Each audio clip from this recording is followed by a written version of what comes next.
పవన్ కళ్యాణ్ మాటలు చూస్తూ ఉంటే చెప్పేవాడికి వినేవాళ్ళలాగా ఉన్నాయి ఆయన మాటలు. కుర్రకారు బైక్ రేట్ చేస్తూ ఉంటే ఎనర్జీ క్రియేట్ అవుద్ది, బైక్ స్టంట్స్ ప్రోత్సహించే విధంగా ఆ యువతని పెడదావ పట్టించే విధంగా మాట్లాడతావు. యువత మీ అందరికీ ఏమన్నా మాట్లాడుతూ ఉన్నా, యాక్సిడెంట్ పెంచకపోతే ఎనర్జీ ఎటు వెళ్తుంది? అలాగే నిన్న పోలీస్ కమిషనర్ గారు చెప్తున్నారు బైక్ ప్రమాదాలకు కారణం యువత చేస్తున్న విన్యాసాలే ఫీట్లే అని చెప్తా ఉన్నావు. 100% యాక్సిడెంట్లో 60 నుంచి 70% బైక్స్ వల్లే జరుగుతున్నాయని. అసలు యువత పెడదావ పట్టడానికి కారణం ఏంటి? వాళ్ళకి విద్య లేకపోవటం.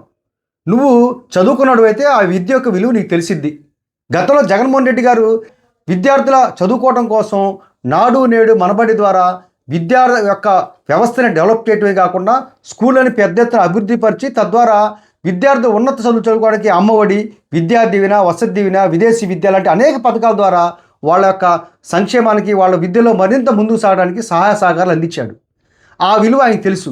కానీ మీకు తెలియదు కాబట్టే ఇవాటి వరకు కూడా నాడు నేడు అనే పథకం కింద ఒక్క స్కూల్ మీరు అభివృద్ధి చేయాలి. అసలు ఆ పథకం ఊసే మర్చిపోయారు మీరు. గత ఎన్నికల్లోనేమో జగన్మోహన్ రెడ్డి ఇస్తున్న సంక్షేమం కంటే కూడా మరింత మెరుగ్గా సంక్షేమ పథకాలు ఇస్తామని చెప్పేసి జగన్ని మోసం చేసి ఓటేయించుకున్నారు. కానీ ఎన్నికల తర్వాత ఆ ఊసే మర్చిపోయారు. జగన్మోహన్ రెడ్డి గారి సంక్షేమ పథకాలు దేవుడు ఎరుగు. కనీసం మీరు చెప్పిన సూపర్ 6 పథకాలు ఒక్కటి కూడా అమలు చేయాల. ఇవాళ చంద్రబాబు గారి నువ్వు కానీ స్కూళ్ళకి వెళ్ళి ఫోటోలకు పోజులు ఇస్తూ ఉన్నారు. కానీ ఒక్కటంటే ఒక్క స్కూల్ని మీరు అభివృద్ధి చేశారా?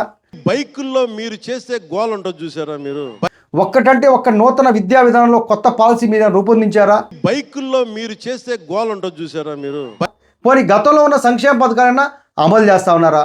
ఏదీ లేదు. ఇవాళ నువ్వు విద్యార్థులకి ఉపోద్ఘాతాలు ఉపన్యాసాలు చెప్తా ఉన్నావు. ముఖ్యంగా బైకుల యువతకి బైక్ స్టంట్స్ చేయమాకండి కమిషనర్ గారు చెప్పారని చెప్పి.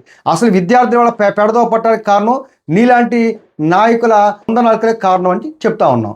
ఇకనైనా నువ్వు పెద్ద రకంగా డిప్యూటీ సీఎం స్థానంలో ఉన్నప్పుడు 2 నాలుకల ధోరణి మానేసి ఒక స్టాండర్డ్తో మాట్లాడటం అలవాటు చేసుకో పవన్ కళ్యాణ్ చెప్తా ఉన్నాను.